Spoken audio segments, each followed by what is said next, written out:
Good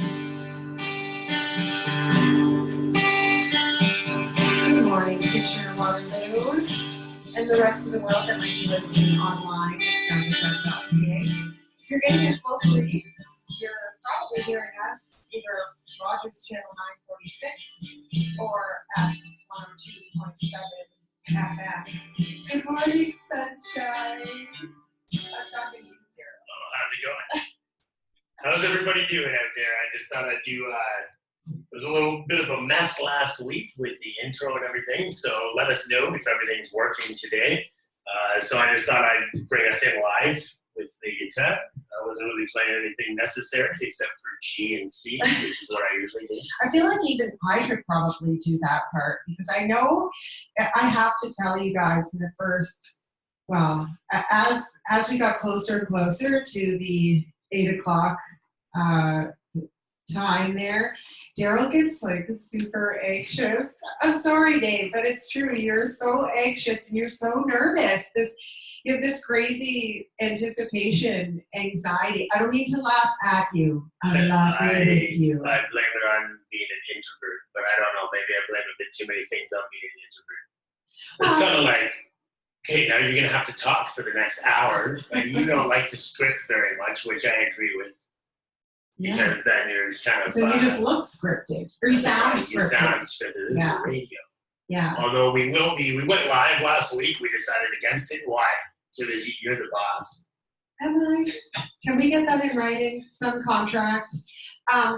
Well, you know what? I think the live was pretty successful. It was just a little bit, it was an extra step that we had to set up in the morning that made Daryl's anticipation anxiety a little bit worse. So this week we decided to, we're just pre-recording it. So we are shooting a video right now. It just isn't running live. Yeah, we are going to post it. Well, we would like to try to get our YouTube going a little bit more too. So if we give you everything all at once, you guys aren't going to give a crap about going to YouTube and stuff. So we will be posting that at our business page. We have a few pages, but we're also going to try to get the Ever Wellness page going because that is our business. By the way, yes, this is Daryl. And this is Daryl. I'm glad that you went with that.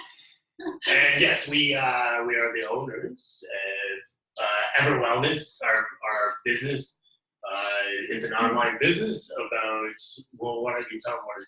What our focus is? Well, right now, well, maybe I'll just talk a little bit about where the business was born out of and sort of the many phases that it's gone through since it originated just over a year ago. And many phases. It has. Many headaches. It had many domestic disputes. Doing a lot of things wrong. Yeah, but you know, I'm not wrong. I feel like the best lessons are learned from our mistakes. I really do believe that. So when we had the idea for this business a year ago, at that time, I think we touched upon it last week. Daryl was working full time at a youth rehab facility, and you know, I think the signs that we started seeing around our family at that time was pretty classic burnout signs. And Daryl had been in that business for about 6 years, and there is that's fact. There's a high incidence of burnout in any, I think, healthcare related field. Really, probably countless other fields, I'm sure, but certainly specifically in healthcare field. So at that time, Daryl had taken some time off work, and we started sort of changing our direction. We always have had this desire or this passion. Ooh, I feel a segue coming. To help other people. And so in the summer of last year, right before we got married, which was probably like the craziest timing that we should have even considered taking on a business. We did it all. Yeah. We did it all in a few months span. We did. We did everything that challenges a relationship. Yeah, you left your job. We were planning a wedding. Renovations on our house. Obviously, the template for the business. Yeah, all at the same time. And look, here we are. We celebrated our 1-year anniversary this year. We made it. Damn right, we did. Yeah. So at that time, early on, the sort of the shape that the business was taking was very much geared towards women, very much like myself, working mothers, career-oriented women, women that were struggling to find time in their day. They were juggling a hectic schedule. Routine was pretty much something that they reserved for their children and not for them. They put everybody else first before themselves. Their whole idea behind health and fitness at that time was like, where do I even begin? Like, oh no, I don't have time for myself. How many times did we hear that? Yeah, we've heard that probably the most. Yeah, and women have, and I can speak to this firsthand, women have an overwhelming sense of guilt when they do anything for themselves. And so in July of last year, I was like, we need to help these women. Is it women in general or mothers in particular? I don't know. I think that the trend sort of, I think you see it predominantly amongst mothers for sure, but I think women that are very career oriented, that maybe are pretty, just have an active lifestyle but not active in their own health and fitness, but just they're busy people. Because they're doing something for somebody else. Right. Yeah. Right. So I think it seems to be a common trend amongst women in general. And like I said, when we consider doing things for ourselves, there's all this guilt associated with it. I don't know where that comes from. I don't know if it comes from our mothers or them. I don't know, but it definitely comes from somewhere. So we wanted to create this program that focused on helping women to get that time back for themselves, to learn ways of practicing self-care, to we shared a lot of healthy recipes and workouts that they could do at home, sometimes short ones, sometimes longer ones. And that's where it is a lot like, there's a billion programs out there. And yes, we do focus on fitness and nutrition. But I think our big thing, what we really like to focus on is getting the motivation, setting the goals, getting the motivation first in order to set the goals. So what makes getting in your mindset that you're important enough, that you do matter, right?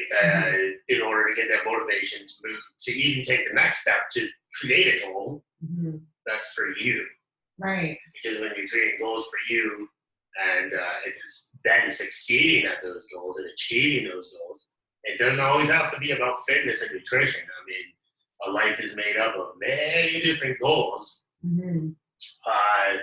Everybody else around you is better off. And so that's true. what they need to hear. That's what the message is. Yeah. And that's certainly, I think, a lesson that what it feels like it takes us a lifetime to really figure out. Yeah, and that's not just for mothers and women. That's for everybody. That's everybody. Everybody. Even the children in the family. Everybody else is a lot better around them when they're taking care of, learning how to take care of themselves, setting little goals, achieving goals. Yeah, that's a really good point to make for sure. Yeah. So yeah, and then we get married, and our early stages of our business is quite successful, and feels like we're doing great things for the women in our group at that time. And then October happens, and I go off work. My full-time job was a paramedic, diagnosed with PTSD, and suddenly, for me personally, everything seemed to come to a screeching halt. And ironically, like retrospectively looking back now, I sort of became one of those women, but the worst kind of those women. Now I had a mental health injury. I absolutely was struggling to figure out how to establish a self-care routine. Establish routine in general was so valuable to me at that time. But I was struggling. And I would like to point, and I don't know if this is true, this might be me just talking out my butt, but I always have ideas as to why certain things happen. So, and I think it kind of can relate to, we were talking about, mothers as far as they don't like to do things or it's, everybody likes to do things for themselves, but they feel guilty. Right. And I think a lot of that, where it's kind of similar in your case, is identity. I think mothers, their role is to care for somebody else. Like somebody else's life depends on it. Right. And I can imagine that would be pretty easy to get caught up in that role for sure. It's a purpose. It's an absolute sense of the ultimate purpose.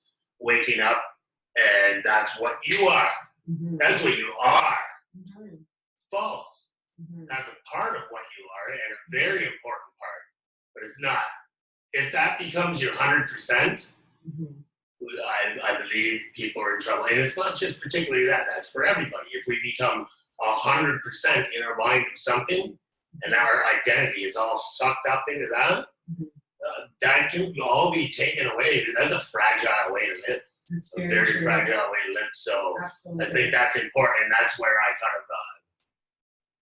of, I believe that's kind of where a lot of your struggle was. It was like, this is my life every day. Routine. Screeching halt. If I could make a car noise, maybe that's the next thing we do. Right? And then life changes in less than 24 hours. It seemed to be that way. Yeah, absolutely it did. In fact, in less than it takes to say, guess what? You have PTSD. So that's just. No, that's very true. And so naturally at that time, like we, our relationship had taken a bit of a hit, and certainly our business direction was this fantastic momentum that I felt like we were building from the summertime was starting to slow down now, because I really just felt absolutely at a loss to know what direction to go in for myself, for the business, for so many different facets of my life. So, again, the business started to change and evolve a little bit from there. There's a lot of people were reaching out and relating to you. And that's powerful. And I think at that time, our goal and sort of the redirection that we started to take, we started to look at, it was more or less, it wasn't even us sort of choosing this direction. I really feel like that direction and those people and the people that we're helping now chose us. I really feel that way. Because that's what we live. Right. That's who we are. That's our struggles. Or were our struggles. And, some struggles are always going to be there. Like me anticipating 8 o'clock. Right. Back in the day, that feeling would have made me drink all day long. Right. But now I learned to cope with it. It's still a crappy feeling. Sure. But my feelings don't have to define me. My feelings don't have to create my action. I create my actions. Right. I choose my actions. Right. Yeah, I think, and I do think it's amazing. That sort of is a perfect way to segue into what we wanted to touch upon this week, and that's our passion and just passion in general. Do you want to play a song first? And then you just want to get right into songs. Oh, why not? Sure. I feel like we had such a good response from last week, and we really appreciate everyone that was able to tune in. And I know if you're tuning in locally on 102.7, I think when you get pretty close to our house, you lose reception. So we're so grateful to have soundfm.ca that you can find us there or at Rogers on channel 946. So we'll just play a little song to start out your morning. All right. That's a nice way to start the day. Why don't we start the day like that every day? Well, we kind of do. We do a little bit. Yeah. So what we wanted to talk about today was passion, and we're pretty passionate about passion. I don't know how else to put it, really. I definitely think that the choices that we've made in our life, the path that we've chosen to explore, and even the hobbies that we share with one another and that we share with other people, all of that has to do really, quite honestly, with passion. I consider myself quite blessed as far as that's concerned, and I find it hard to relate to people. I mean, there's been points in my life where absolutely I had symptoms of depression and just waking up really sucked and stuff like that. But through it all, I always had music. I can remember when I was maybe 8 years old. You remember Kids and People too? You remember that show? I don't know. I'm absolutely putting an age on myself now. Yeah, you mentioned you have told me this story. I really, until you showed me something on YouTube, I really hadn't remembered it. I remember Kiss was on that show, and when I saw them, that was it for me. I mean, my parents bought me some drums and some toy guitars and stuff before that, and I always thought that was super cool. But that, I literally had it in my head, like, that's what I want to do. I want to do that. Mm-hmm. And I've always had a passion to just follow that, follow it, and with that comes discipline and all that kind of stuff, fear, and you have to overcome people's views of what they think. Because I literally was telling people I'm going to be a rock star. I don't actually. It's no. I've already told you, I've been up pretty much all day. I don't know, maybe it's that radio thing where the anticipation, I find it hard to sleep. I found it hard to sleep last Tuesday too. But I forgot what I said. What was that? You were talking about people's perspectives and what they thought, and that you thought.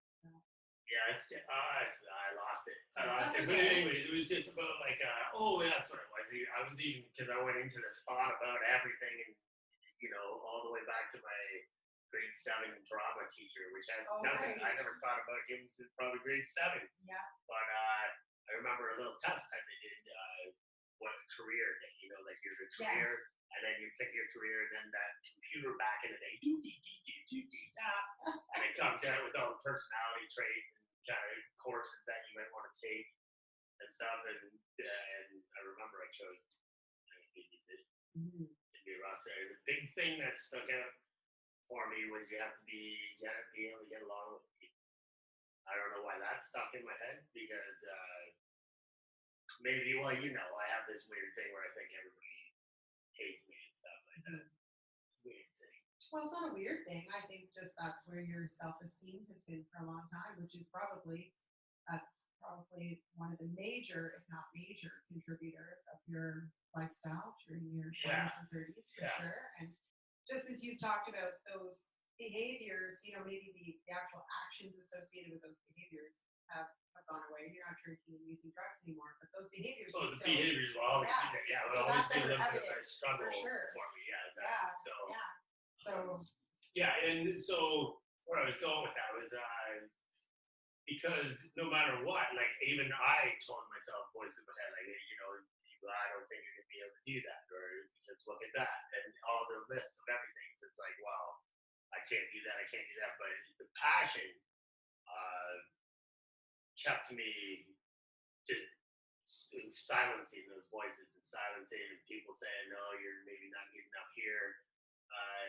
Going into the music store, and I was asking for a microphone. Back in the day before my voice changed, I was actually going to be the singer. That's right. I used to love Vince Neil. He was my big hero. And then, but anyway, but I remember he said, well, you don't want to go with that microphone, because that's for professionals and people. Why don't you try this? It totally offended me. Mm-hmm. You know what I mean? But here I am, like an 11-year-old kid. Mm-hmm. Being offended because I'm a rock star already in my head, right? Right.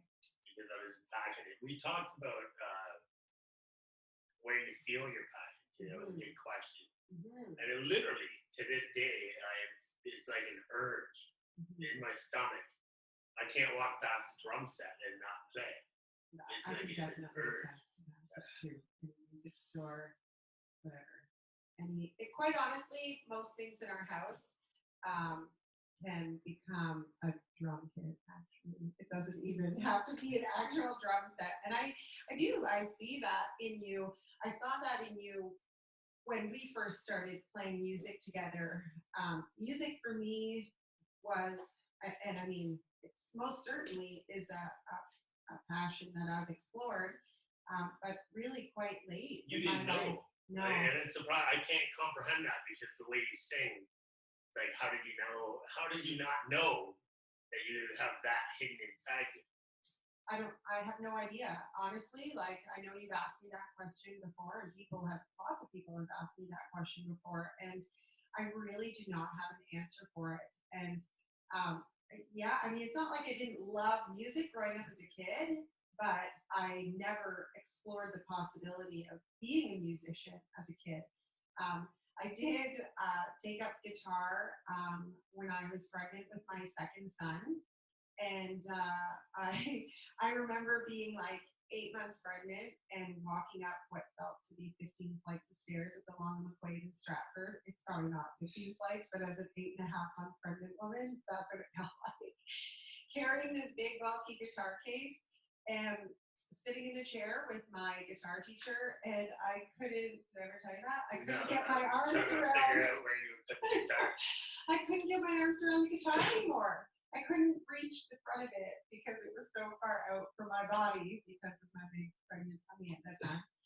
So he sort of looked at me, and I was like, all I was thinking was, I just climbed up these 15 flights of stairs, and now I can't even get my lesson in because I can't reach the strings. But anyway, so that, I mean, again, I explored music, but I don't think I realized how passionate I was until I started just surrounding myself with other musicians, Tyler Young and Daryl Bailey, who was my partner at work, and he was another one that had found his passion for music, always loved music, wanted to play guitar, and decided, in his late 30s, early 40s, I think it was. I know probably late 30s, I think, that he was going to be, he was going to be a crazy guitar player. So it was then that I realized, like, well, I need some downtime in the station. Yeah, like let's just play some music or whatever. And so I sang along with him on one song, like totally. I mean, I even remember it's probably much like the anxiety that you felt, 3 seconds before we went on the air this morning. Yeah. I was like, I could never do this in front of people, like never. As much as it's great, and clearly, I mean, after singing it, I was like, wow, that's amazing. Like I clearly like to sing. But nowhere on my radar was the potential for me ever sharing that with other people. And it wasn't, quite honestly, it's interesting that you talk about sort of getting that passion and feeling that urge in the pit of your stomach, like, I have to do this. I did not have that with music right away. I was pretty much thrown to the wolves by the other musicians that I was playing with at that time. Like you can sing, so you're going to do this. You have to try this. How can you not want to do this? Mm-hmm. And I was more terrified than I was motivated, and more terrified than I was passionate for sure. And I remember like shaking so violently, like I could not, like, in those cartoons where you see those people's knees shaking with out of fear. Yeah. That's absolutely what happened. And I thought, I don't know. But then this amazing thing happened after singing my first song, and the response and the energy that I received from everybody else was like, I clearly need to do this. Like I feel it now. I get it. Didn't get it before. So I certainly believe that that passion can originate in different places and different people. I would like to actually, before you move on though, point out some things that you were saying there. So you sang a little bit with Daryl, and it was fun. Right. But then you surrounded yourself with people. Yeah. And then that energy. So the reason I'm bringing this up is because this is why we're here, is for people out there listening that maybe are struggling to find a passion, because I believe that it is super, super important to have a passion in life.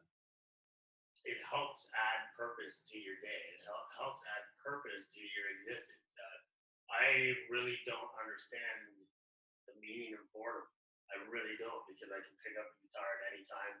As you were talking, I remember my passion before music was drawing. I could not stop drawing if I ever saw anything or the comics. I would always grab a comic and then try to imitate, Conan the Barbarian with the big muscles and everything like that. And there was a point there, yes, where I was passionate about breakdancing. And when breaking was out, Turbo, he was my man.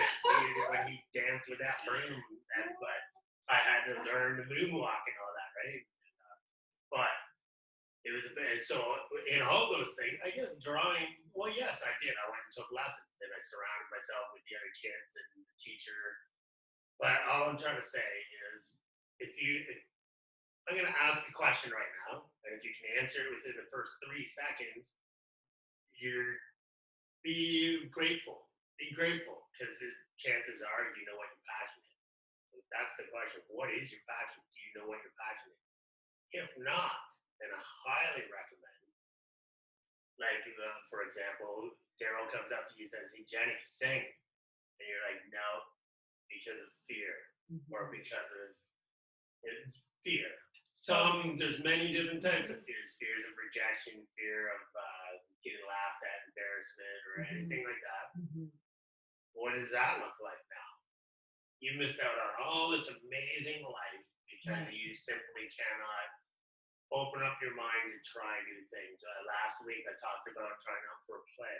I was scared. I forgot. Another huge passion of mine was wrestling. And when you talked about the fear, see, sometimes the fear, though, and these are fine lines, when you face that fear, I used to shake just like that before every match. It was me against another guy. And he wants to beat the crap out of me. Right. That's scary. Sure. And I was young. I was like taking wrestling in like maybe grade 2 or 4. Started all the way through high school. It never ended. Every time I got to go on that mat, I'm shaking. You have to try to hide it, right? You can't let that guy see that you're scared.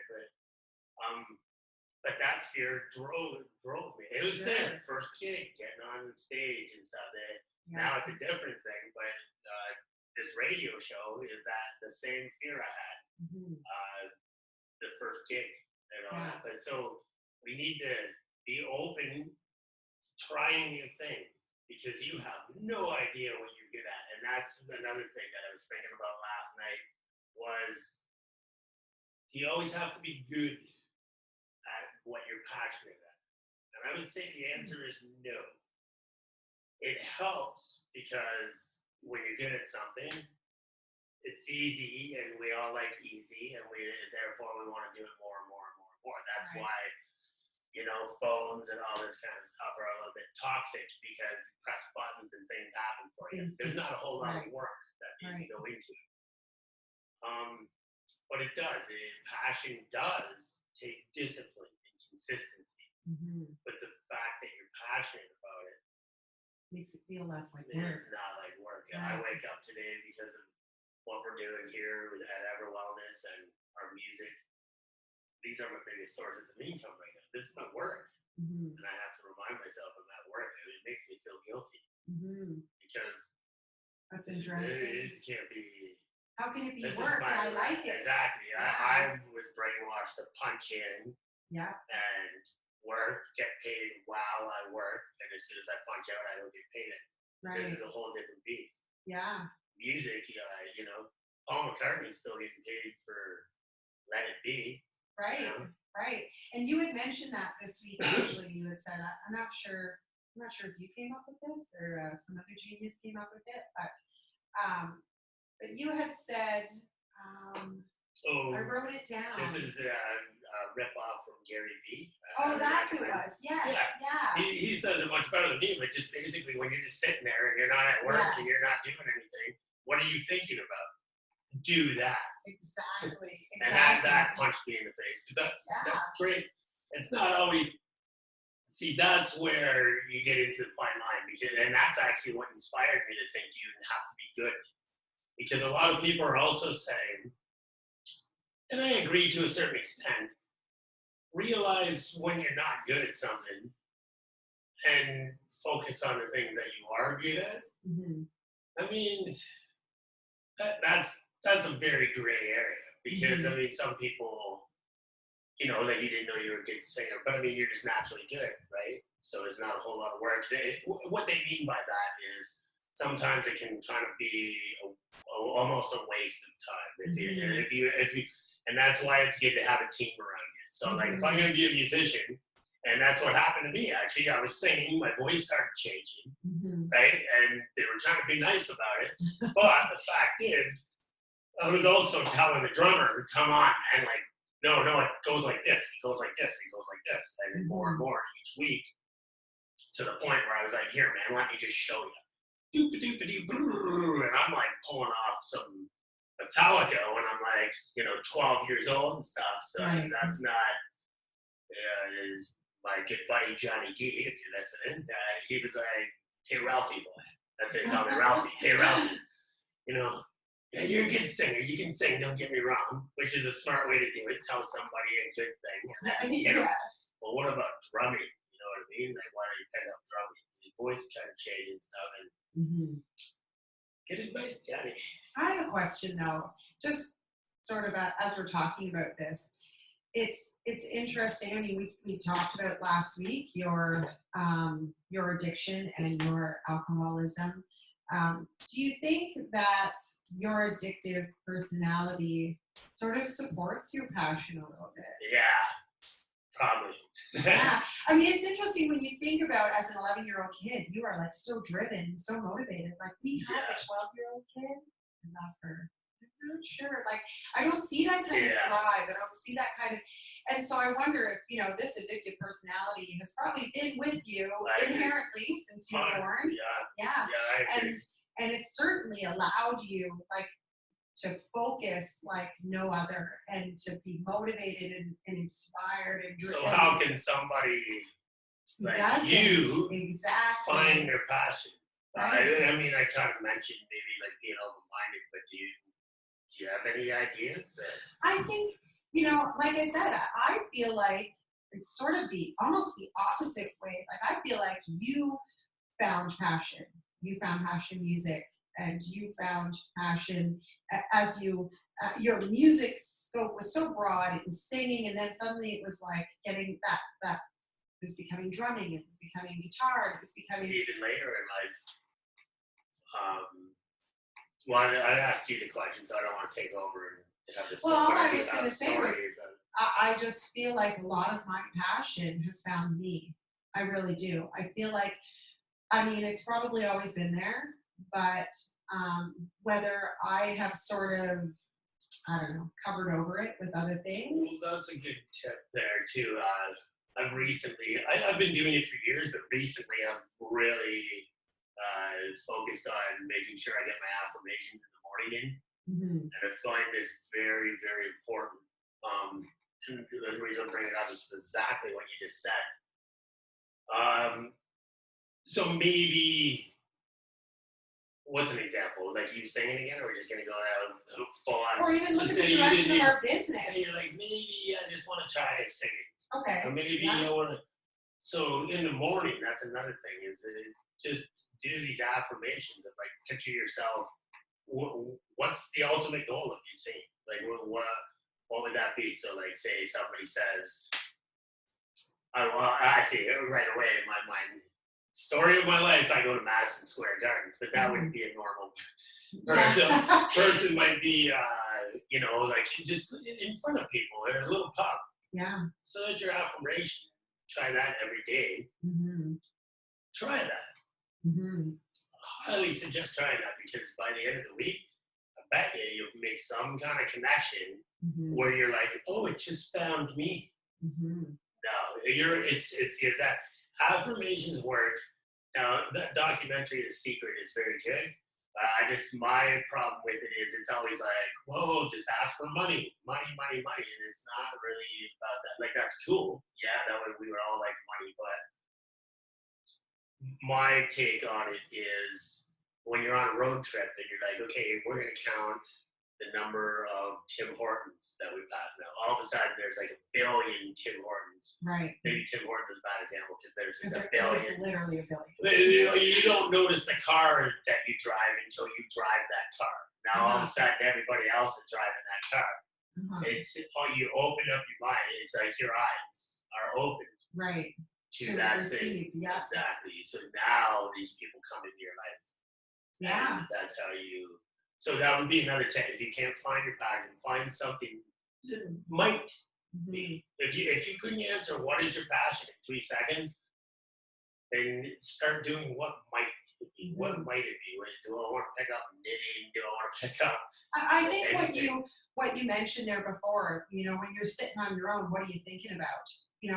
I think there is something there's a lot to that statement. There's a lot to those thoughts that you're thinking about. And when I say, that things found me and a lot of my passion to help people, my passion to change people's lives, my passion to impact one person every day, whether that's through my music or through our business or whatever it is, that's literally how I wake up every day. And that's unconscious. That's not me putting those thoughts into my own head. And inadvertently, without any intention, without any purposeful whatever thought, that's what's in my mind. And I really do believe that naturally that's what I put out there to people. And that's what I'm putting out to the universe.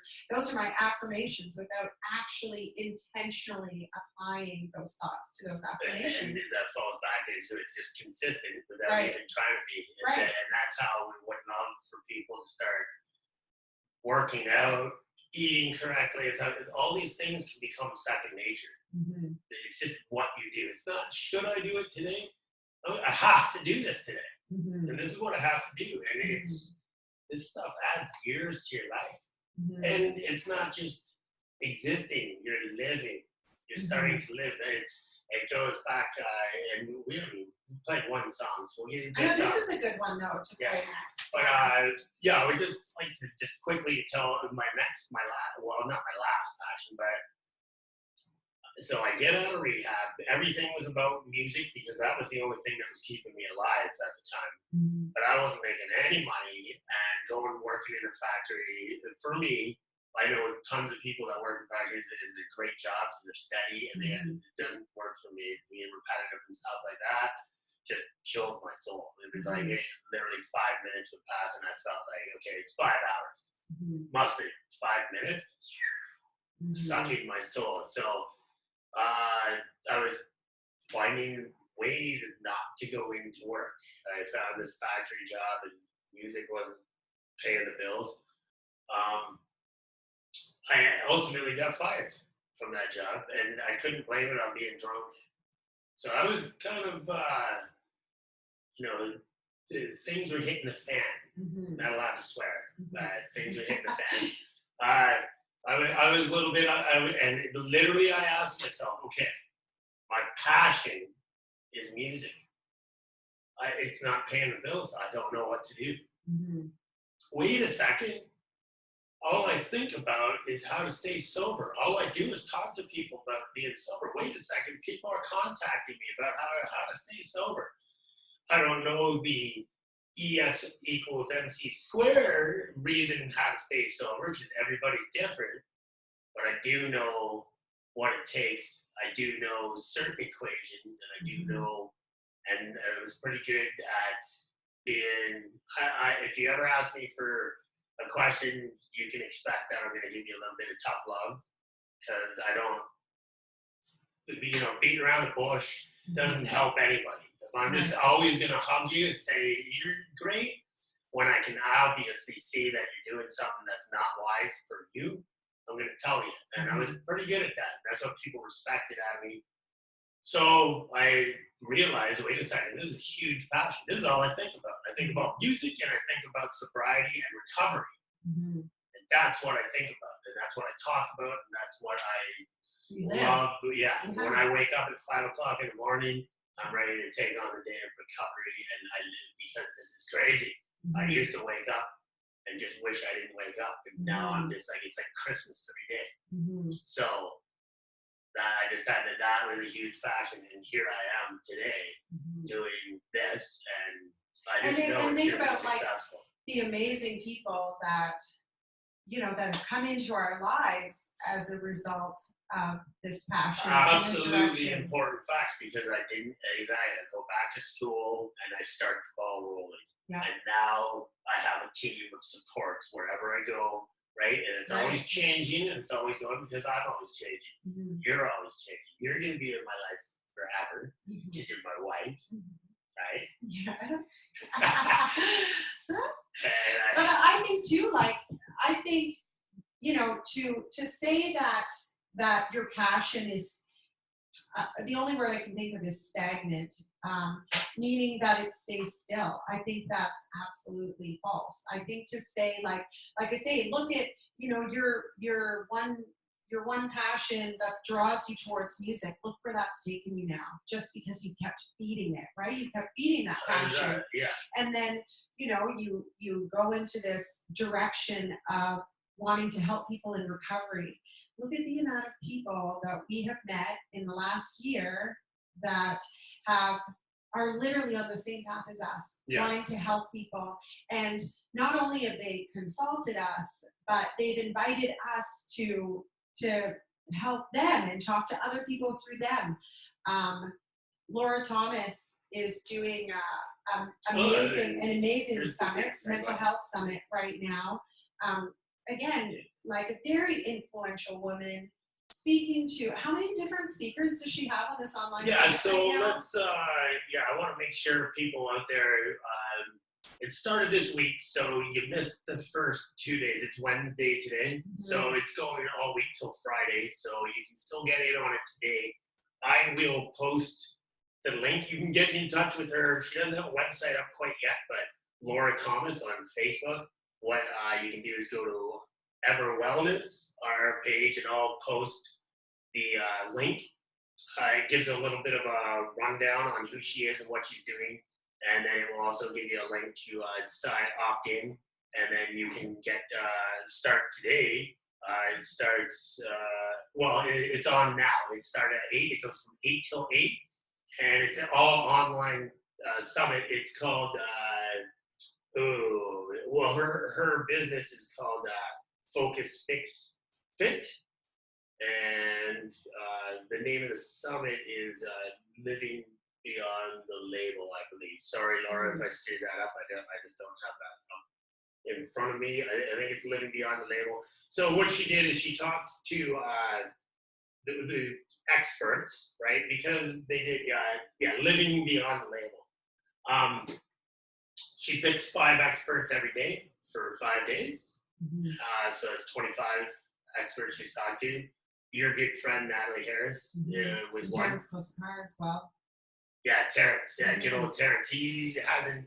So Natalie was up on Monday. So I'm sure you're probably you can access that.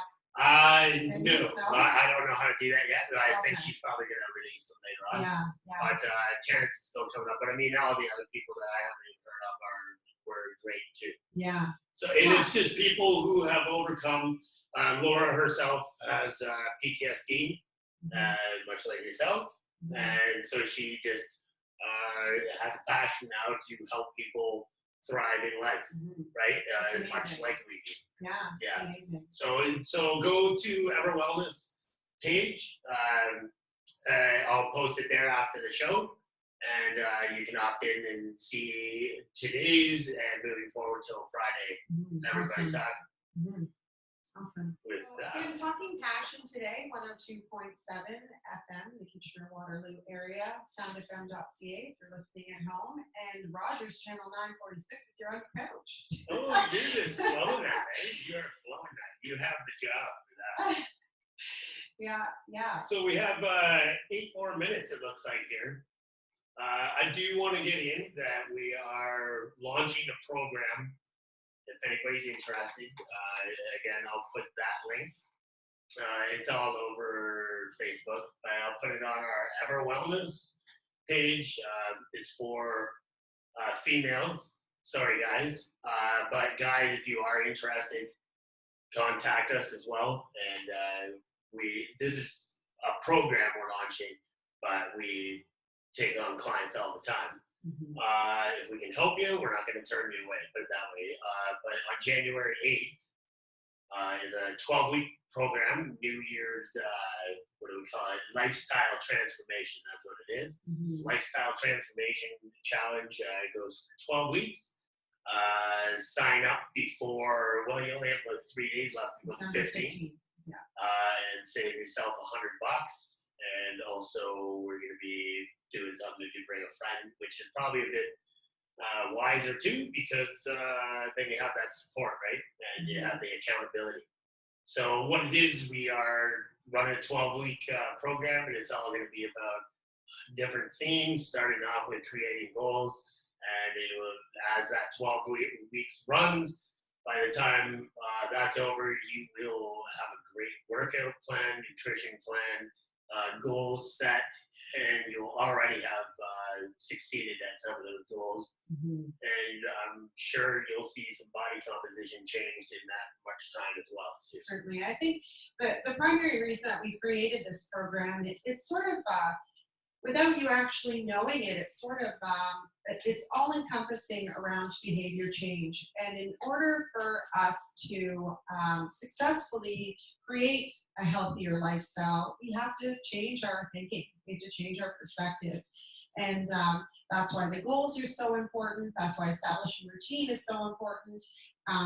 We're not talking about all or nothing, and this is certainly not a program that's basis is a New Year's resolution. We aren't talking New Year's resolution. We're not talking, 12 weeks and then you can go back to eating Oreos by the row. Like, that's not what this is about. This is about, right, this developing new habits and creating, like I said, creating positive change for yourself that you can carry for the rest of your life that will ultimately impact everyone else in your circle, and certainly, you become a better partner, you become a better mother, you become a better, better in general. Anxiety levels go down. Yeah, because this is about you. This is about adopting a lifestyle that is just more healthful, and it just better supports self-care and all those things that, as busy working moms, we seem to, put ourselves pretty low on our priorities. When it comes down to it, it's just about taking some decisions out of your day. Certainly, and yeah. I cannot stress creating positive habits that are second nature. Right. And that's a lot of people, if you can do it on your own, that's fantastic. I'm telling you, most of the people, denial and support is so important. So anyways, that's what we got going on. So we'll close off with one more song. And again, thank you. These go fast. They do. Thank you for listening, and we will see you next week again between 8 and 9. We hope you guys have a fantastic week. Fill it with passion. Fill it with things you love, with people you love. Surround yourself with amazing people, and know that you get back what you put out there. So have a great Wednesday. Contact us on our Facebook page, and if you have any questions or anything like that, absolutely talk to us. All right. This is by a little lad. Where's he from? England. Little lad from England. We love this song. This is just a good old fashioned love song.